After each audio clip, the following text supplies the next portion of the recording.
It's time for episode 116 of the Parkrun Adventurers podcast. Welcome to my co-host, Scotty. We are possibly the two only co-hosts of a parkrun-themed podcast in Australia that don't go to parkrun every Saturday. Have you had a good week, Scotty? I like the clarifying point of in Australia there, Mel. But it's factually correct this week, because how about that? No parkrun for either of us on Saturday. No, completely unscripted, disorganised, as you would like. Oh, I don't know. I can't use my words this week. Yep. Wasn't planned, basically, for either of us. No, because we were just going along our everyday lives, involving parkrun on a Saturday morning, but things happened. Didn't happen.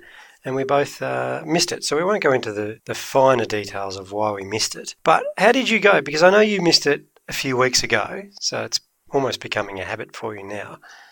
But was it a few weeks ago? Was it? I feel like it was longer than that. Yeah.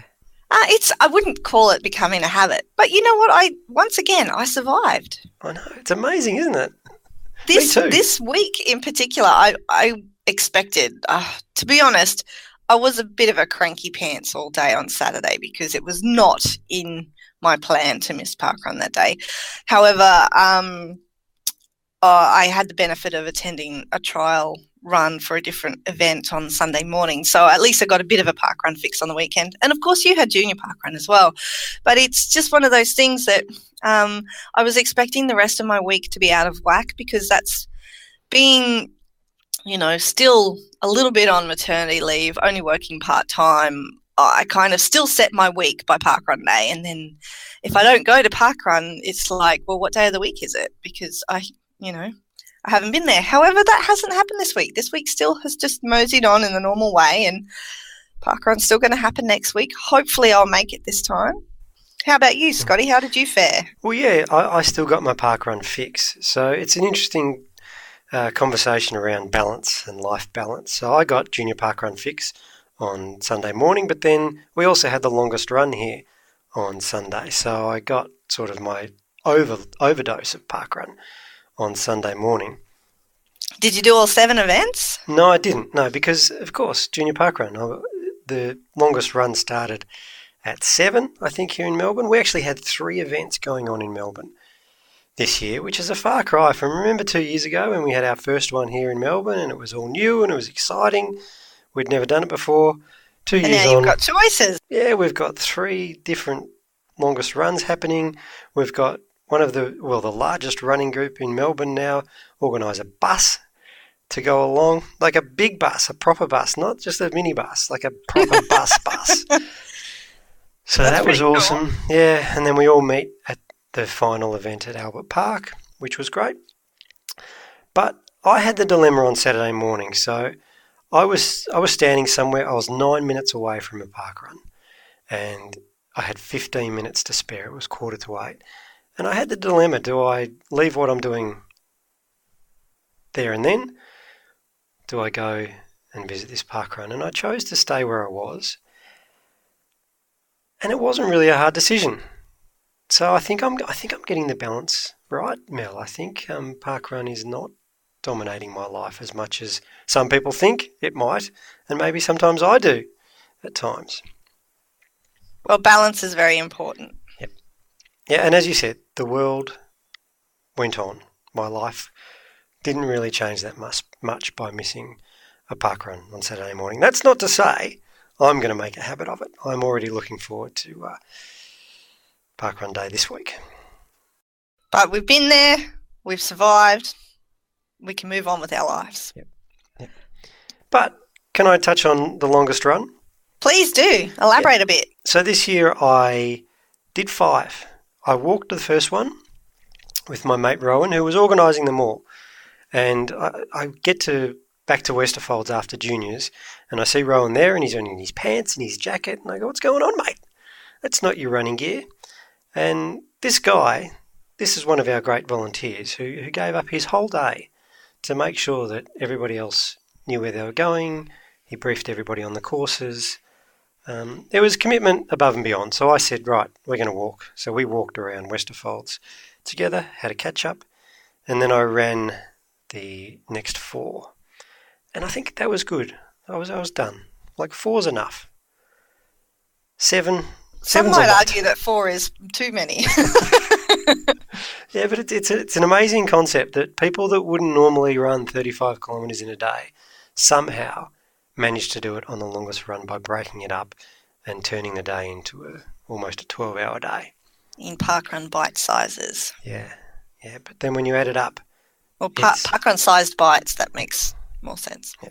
And so we put it in context for Kasha the next day, saying, Kasha, this is what 20 kilometres looks like when we were driving somewhere. So I set the odometer and then we drove another 20 kilometres. And it's a long way, Mel. Is that so? Why 20 kilometres? So she could get a concept of what 20 kilometres looks like. Because Kasha walked. I don't know if this is bad parenting and maybe Yvonne's going to kill us, but we're really proud that Kasha did join in the longest park run or the longest run on Sunday. And she broke her record from a couple of years ago and she managed to walk 20k. Wow, that's incredible. Yeah. Practically a half marathon. Well, she actually walked a half marathon. So all she wanted to do was break her record from a couple of years ago. But then one of our Westerfoldian mates got in her ear at Studley and said, if you just walk a bit further here, you're nearly at a half marathon. And she's stubborn. She's got her mother's stubbornness. And, it's her mother's, isn't it? Well, I thought it was, but then we asked her in the car and she said it was my stubbornness. Oh, okay. I don't know where that's coming from.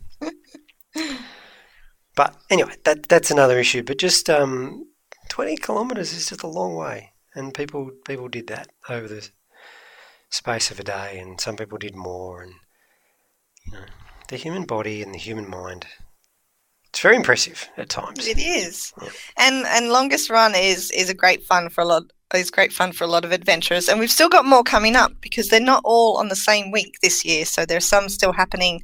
I think in Queensland we've got 3 events as well, but we have spaced them out over 3 consecutive weeks, and New South Wales had theirs on the weekend too. Yep.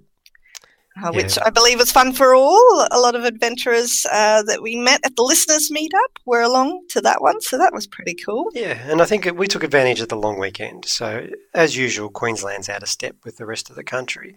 So we all had a long weekend, so that's why we did it this weekend. But you're spacing it out over 3. So are you looking forward to the Sunshine Coast one? Are you going to do it? I don't actually have any plans to head along this year. Yeah, it hasn't really come up on my radar. I've been very busy with a lot of other things, and trying to find time to squeeze running in has not been a priority. It's back to that whole balance thing at the moment, and it's just not factoring into my balance. That's not to say I won't go along for 1 or 2 and have a little mosey, or potentially just watch and cheer on the other runners. We'll see what happens. So when is it, Mel? When is the Sunshine Coast longest run? Not this weekend? It is this weekend coming. Oh. It's the one that is actually closest to the winter solstice, which is where the original dates came from. Okay. Well, possibly the only event in the country, longest run-wise, that's going to happen this weekend. But to be honest, I'm not keeping tabs on the other states, so that could be completely inaccurate. It wouldn't be unheard of for us not to have the correct information. It's been a while since we've blatantly made a statement that was wrong, I think. Somebody can correct me if I'm wrong and if we made a mistake last week. But we've been treading carefully not to be wildly inaccurate all the time, haven't we? We try.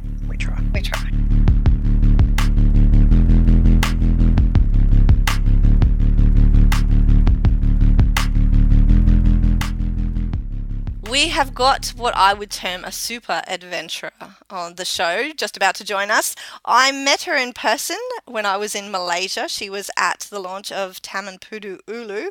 However, she originally comes from the UK, yet she's living currently in New Zealand. Hannah Oldroyd, welcome to the Parkrun Adventurers. Thank you for having me. Now, I hope I pronounced your surname correctly, because I do have a habit of getting those sorts of things wrong. That was perfect. Excellent. 1 tick for Mel. All right, let's jump in. So you were at the launch of Taman Pudu Ulu. That was actually your 150th event, different event. You've done a lot more runs than that. How did you find the weather in Malaysia? Warm.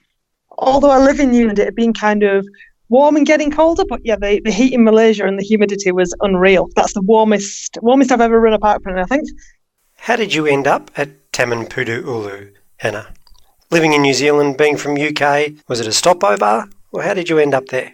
It was slightly randomly. It was meant to be a stopover on the way to London Marathon. It was supposed to be in Singapore, so I booked being from up north, I booked a cheap flight that ended up going via the Gold Coast and then Singapore, and then realised that part of my 3-day stopover in Singapore, the Malaysia parkrun was starting, so I jumped off the flight in Singapore, booked myself a return flight to Malaysia, did a day in Singapore, and then carried on to the UK.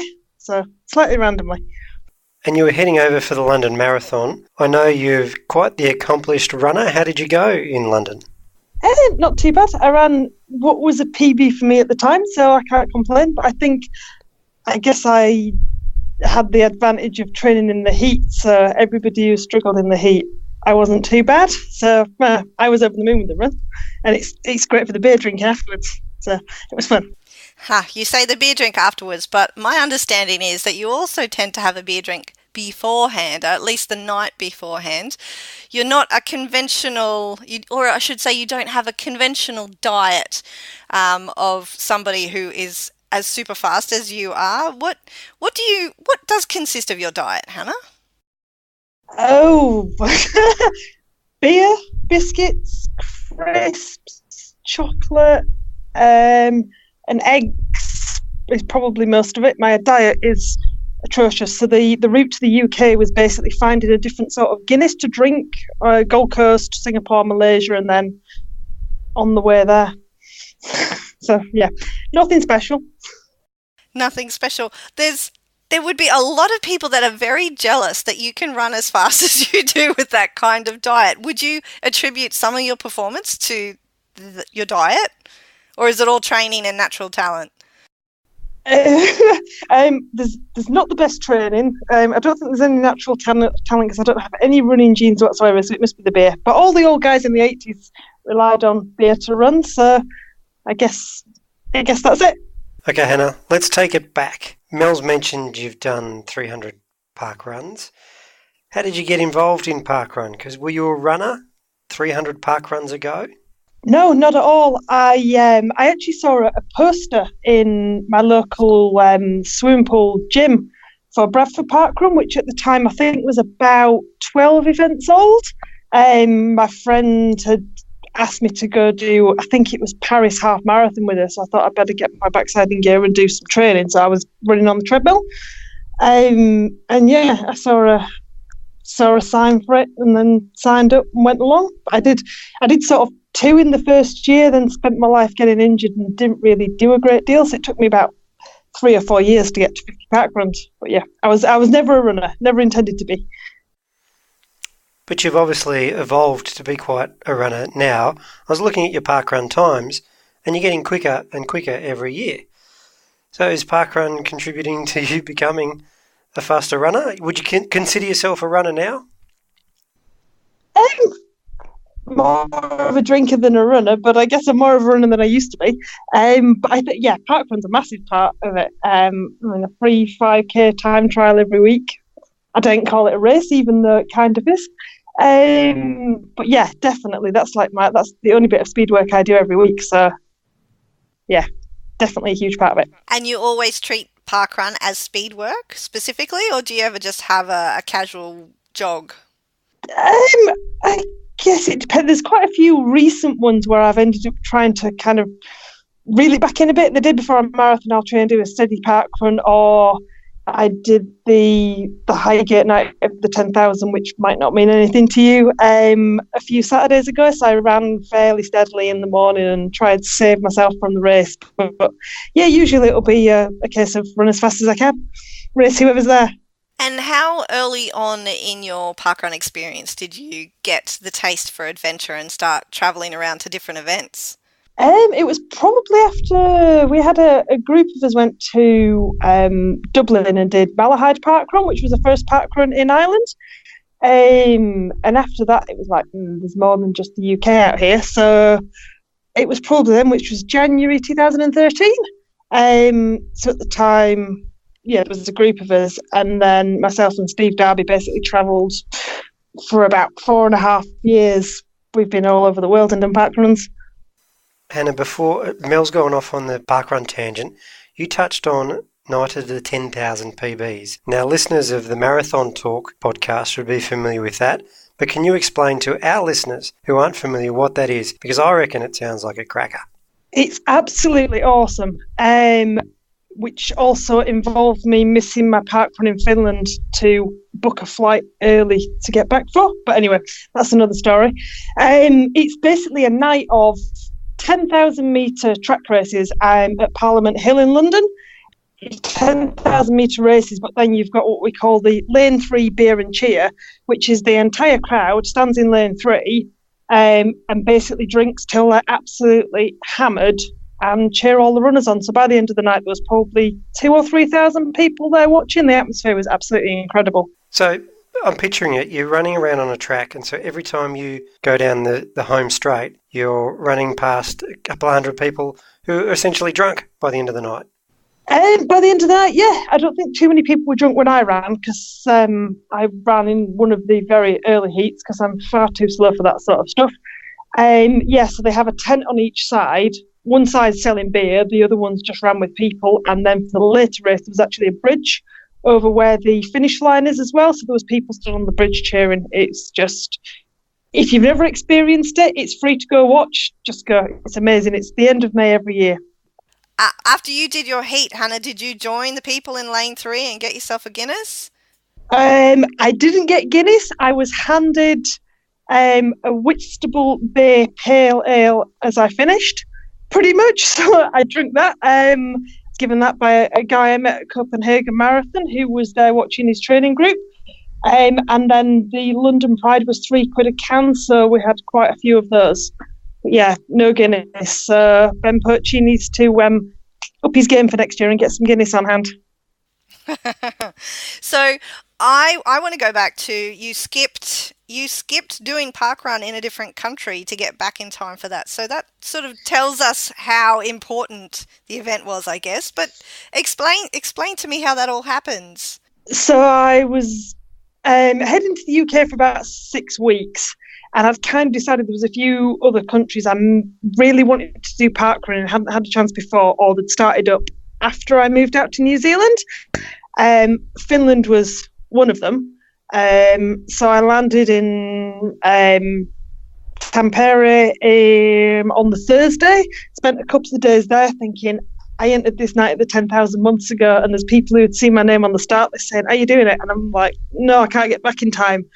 And then by Friday morning, I'd been for a run and I thought, sod this, I'm booking a flight home. So I booked a flight home Friday afternoon so I could get back in time to race it, and ended up doing a parkrun at Houghton Hall near Luton instead. Have you been back to knock off a parkrun in Finland? No, because I was flying home the following week, so I did a parkrun in Belfast. So yeah, next time I'm in Europe, I'll have to do the one in Finland. But ironically, I met a night at the 10,000. One of the first people I bumped into was Paul Sinton-Hewitt. So it was his fault I was in Finland, and then had to book a flight home to do the race I'd entered about 3 months ago. So I'm hearing some familiar names here, Hannah. So have you ever been on the Parkrun Show UK podcast back in the day? I think I've been mentioned on the Parkrun Show, and we did attempt to get something which would have ended up on the Parkrun Show. So we went to Poland and did the Gdansk-Gdynia double when that was a thing a few years ago, but now that's been canned. And there was a group of probably about 20 of us who did a snippet for Danny. James Lampert was left in charge of getting a bit of audio, which all involved us getting extremely drunk and then attempting to do some sort of Oh dear, I can't even remember what it involved apart from Helen Williams' Wonky Donkey came into it somewhere. But yeah, Danny was too embarrassed to use it, so it got completely canned and never ended up going anywhere. I wonder if he still got it somewhere, hidden away to bring out in like a highlights reel. Yeah, more like the outtakes. Yeah, I don't think it ever got anywhere near. I think Danny just said, yeah, not using that. Oh, I'm sure that would be some quality stuff. So you've been to a few countries, Hannah. Have you got... Normally we ask people what their top 3 parkruns are. Can I ask what your top 3 countries are? Ah, New Zealand has to be, because Pegasus, my new local that isn't actually that local, that's probably the best parkrun in the world. Northern Ireland, which I guess is kind of UK, but is just a world of its own in terms of friendliness and people we've met through parkrun and everything. Northern Ireland's just amazing.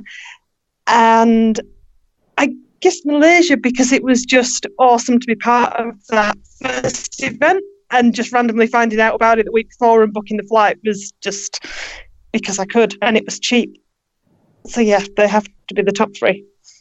Malaysia's pretty special. We haven't heard about Pegasus Parkrun before though, so can you give us a bit of a breakdown about what makes it possibly the best parkrun in the world? It's definitely the best parkrun in the world. So I live about 800 metres from the start of Hagley Parkrun, which is it's a big park in the middle of Christchurch in New Zealand where I live, but it's kind of got past the small sort of proper parkrun stage. Pegasus has been going it'll be 2 years old this coming week, 16th, 17th of June, and it's still at this sort of 40 to 60 people. So it's nice, it's small, it's friendly, it's got the proper small parkrun ethos. Everybody pretty much stays back to the cafe afterwards. You pretty much know everybody who's there. And it's called Pegasus. It's got a cool name. And it's taken us 5,000 and something parkruns to realise that when you look at the course and turn it on its side, it looks like a rabbit. So it's cool. I've got to mention the ED, Jeff McMillan, who brought parkrun to Pegasus, because he's just probably the best parkrun ED in the world, and he'd love a mention. A lot of bests in there. But I'm a big fan of parkruns with cool names. Obviously, you don't rate too many Australian parkruns because they didn't make your top 3 countries, but you've obviously run a couple over here. I've run a few, yeah. I'm actually in New Zealand on an Australian visa, and it was like, do I put Malaysia in there or Australia? Because I love Australia. But yeah, I tend to pick the fast flat ones in Australia because there's so many of them. Can you give us a couple of names of events that you have run at? Dawesville was a good one. We sat and ate breakfast, and somebody said, have you seen the dolphins playing in the sea? So that was quite cool to run on a beautiful seafront and then watch the dolphins having breakfast. And I've run quite a few in Adelaide, so Victor Harbour, that was a pretty one out on the seafront. I've done ones in every state apart from Northern Territory. We did Ginninderra before Canberra Marathon a few years back. But I need to do the ones with the cool names. But I haven't really got around to those yet. There's just so many to go out in Australia, I wouldn't even know where to start. Studley's got the coolest name in parkrun event world, so you've got to come and visit me at Studley 1 week at least. Promise me that. Okay, I will do. Definitely. You're on. You've got to head to the Northern Territory so you can do Nightcliff Parkrun because it's got a cool name, and then you can join the Peel Club, which is definitely an adventurers club. That is a cool name. I'm lying to you. I haven't done a parkrun in Tasmania, so I've got another state to go. Tassie's also beautiful. It's a little bit cold at the moment, so you might want to leave that one till summer. It was 3 here this morning. It's still shorts weather, so yeah, man. Are you a shorts all year round kind of person, Hannah? No. Oh, I'd love to say I am, but nearly. For parkrun, I do try, but there is the odd week where it's just a case of sod this. It's far too fucking cold. Oh well, I'm trying to start a campaign where we outlaw pants pretty much worldwide, so everybody wears shorts because they just make sense. You can go for a run whenever you want to if you're in shorts. You can't do that if you're in pants. I'll work on you. You can come along. I've got a memory of that for you. Rory Murphy, who is from Ireland. I know him through parkrun in the UK, but he now lives in, I think, Baltimore. Wears shorts all year round, even if it's minus 20 or whatever ridiculous temperature it gets to down there. Shorts all year round. He's a very sensible man. Crazy. There you go, Scotty. You've got recruits out there, people who would join your cause. Hannah, I'm thinking that over time and countries and travel and parkruns, you've got some fairly random stories of different experiences you've had. Do any come to mind that are particularly weird or wonderful? Oh, the day we were attempting to go do Derry Parkrun ended up at Harrogate because we rocked up to Liverpool Airport and I'd managed to leave the passports and boarding passes at home. So that was a quick drive back. Which parkrun can we get to, having booked another flight to Belfast in the evening? So I ended up at Harrogate, which incidentally, Danny Norman, Tom Williams, Helen Williams, and the crew were all there. We didn't have a clue. We just rocked up and they were there. There must be more. I had actually been really organised and written them down and left a piece of paper at work. Not unlike the passports and the boarding passes. Yeah, that's about my level. Yeah, forget everything that's not attached. Well, this weekend I was supposed to drive the 7 hours to Queenstown after work on Friday night, but about 80% of the route was just ice, grit and snow warnings, so I couldn't be bothered. So came home, thought, well, sod it, I'll spend the weekend at home. I may as well go to Pegasus. And then it was a really beautiful sunrise, so I was jogging down the boardwalk, which is notoriously slippy, and managed to completely go arse over tit and end up on my face on the floor, smashed my knee up, and then ran my fastest parkrun ever, so worked that one out. That was my next question, Hannah. You broke 17 minutes, and after all these years, you've got a parkrun PB on the weekend. So is that the secret? Falling arse over tit before you run? I think it must be, yeah. A bit of blood and cursing and swearing at myself, and then not much of a warm-up because I was busy clearing blood up.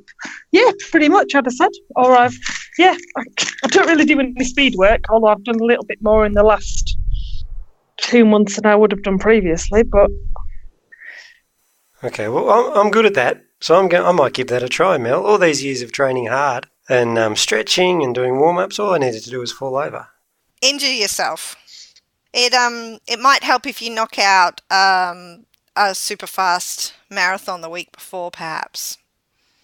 Oh, that marathon was hard. I'd run a couple of decent ones in London and Copenhagen, but Christchurch was hard. But it was my home marathon, so I couldn't not do it. It's your home marathon, and you're the defending champion this year, weren't you? Yeah, maybe. Maybe. You're very modest about these things, and you keep saying that you're not fast, etc., but you were the first finisher, or the first female finisher at Christchurch Marathon last week, which is pretty handy. I'm assuming, since you alluded earlier that the time you ran at London was a PB for you then, did you get a PB last week? No, I didn't. I actually ran my PB at Copenhagen 3 weeks after London. And then a couple of minutes slower than that at Christchurch. It was so cold, so wet and so windy. It was just grim. But yeah, I was pleased with the time anyway because it's faster than I've run until London. So yeah. Okay, so London, then Copenhagen, then Christchurch. This is all since I saw you at Taman Puru'ulu in April, and we're only just into the second week of June. On average, how many marathons would you run a year?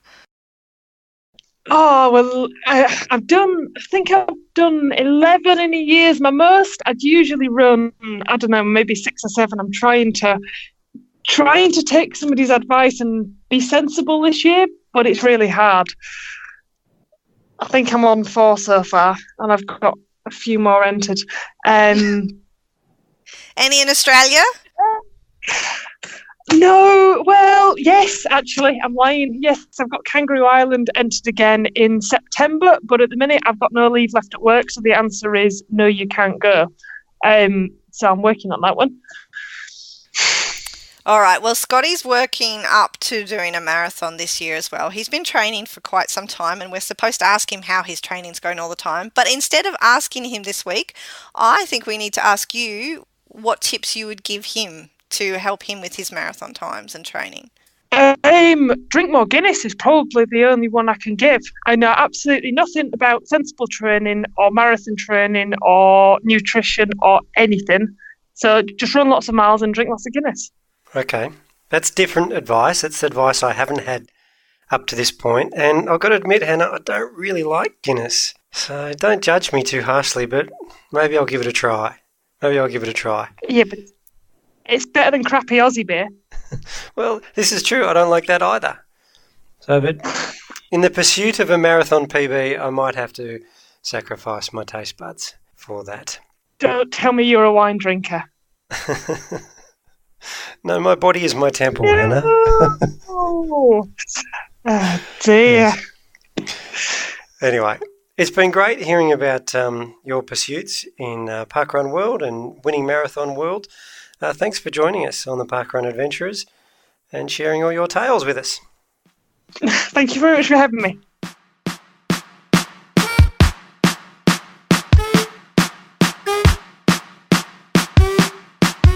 David Moss from our Channel 5 news crew was visiting Sydney and possibly there for the longest run.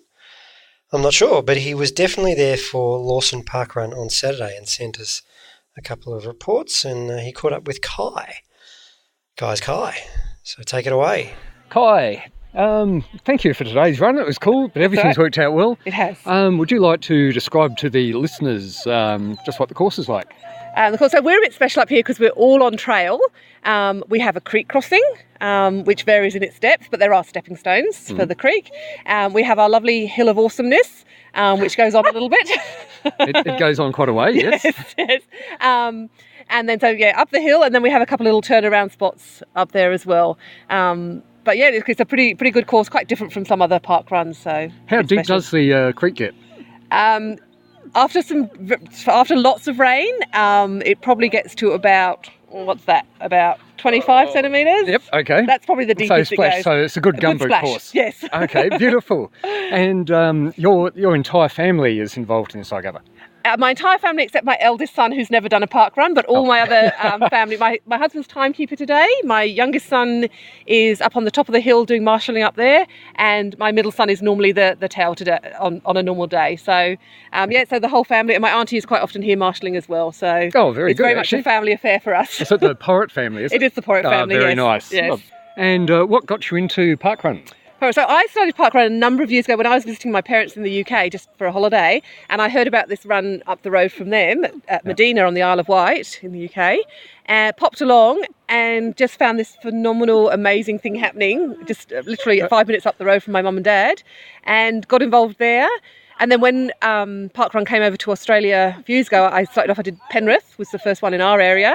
Came involved there, did a few runs down in Penrith, and then heard about it coming up to the Blue Mountains. So I turned up for the first event, and that was 3 years ago. Oh, beautiful. So you've done a few different ones over in the UK as well as here? Oh, no, I've only done that one. Just that one on the Isle of Wight. And that was enough to get you going? Absolutely, yes. Beautiful. And then Richmond, down the hill from here, started a few months ago as well. So we've done Richmond, Rooty Hill.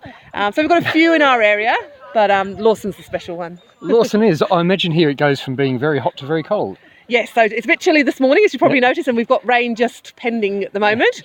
But it does get very warm here. Any wildlife? Apart from my dog who's whining in the background. Not usually up here. There are wallabies in this area, but usually they've been scared off before us lot come thundering through the bush. Yeah, I saw a lyrebird yesterday. I didn't know if they ever come out. Okay, so you're probably a little bit further up the mountains, so not usually at Lawson, but certainly in the mountains there's some good wildlife that happens. And most of the people who run here, locals to Lawson or elsewhere on the Blue Mountains as well? We have people come from Mount Victoria, is probably